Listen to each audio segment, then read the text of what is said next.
Neat పరీక్ష అని చెప్పి పేద విద్యార్థుల జీవితాలను బీజేపీ ప్రభుత్వం నీట్గా నాశనం చేస్తుంది. నీట్ పరీక్ష ఎన్నిసార్లు రద్దవుతుంది? సార్ కేంద్ర ప్రభుత్వం సమాధానం చెప్పాలి. 2026లో లీక్ అయింది, గతంలో 2024లో లీక్ అయింది. ఎన్నిసార్లు లీక్ అవుతుంది? ఎన్నిసార్లు విద్యార్థుల జీవితాలతో చెలకమాట్లాడతారు? ఒకసారి సమాధానం చెప్పాలి.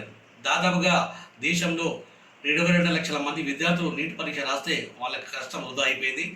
మన రాష్ట్రంలో గమనిస్తే 70,000 మంది నీట్ పరీక్ష రాశారు. వాళ్ళు చదువుతా కూడా వాళ్ళ కాలం వృధా అయిపోయింది, వాళ్ళ సమయం వృధా అయిపోయింది, వాళ్ళ జీవితంలో కూడా నాశనం అయిపోయింది. ఎంతోమంది తల్లిదండ్రులు తమ విద్యార్థులను ఆస్తులు అమ్ముకొని నీట్ పరీక్ష రాయిస్తే, అదేవిధంగా విద్యార్థులు కూడా రాత్రి కష్టపడితే వాళ్ళకు లభించిన ప్రతిఫలం ఇదేనా అని మోడీ గారిని దేశ ప్రజలు సరిగ్గా ప్రశ్నిస్తారు. మోడీ గారు సమాధానం చెప్పాలి.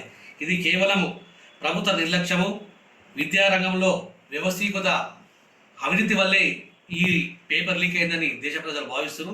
అదేవిధంగా ఇది కేవలం వైఫల్యమే కాదు, కేంద్ర ప్రభుత్వం చేసిన నేరంగా ఈరోజు ప్రజలు గమనిస్తారు.